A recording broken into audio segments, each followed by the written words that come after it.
அனைவருக்கும் வணக்கம். அன்பு பற்றிய ஒரு திருக்குறள். அன்பிலார் எல்லாம் தமர்க்குரியர் அன்புடையார் என்பும் உரியர் பிறர்க்கு. விளக்கம்: அன்பு இல்லாதவர் எல்லா பொருள்களையும் தமக்கு தானே வைத்துக் கொண்டு வாழ்வார்.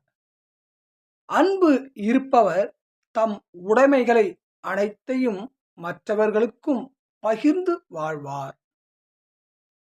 என்ன விளக்கம் அப்படின்னு பார்த்தோம் அப்படின்னா, அன்பு இல்லாதவர் எல்லா பொருள்களையும் தானே வைத்துக் கொண்டு வாழ விரும்புவார்.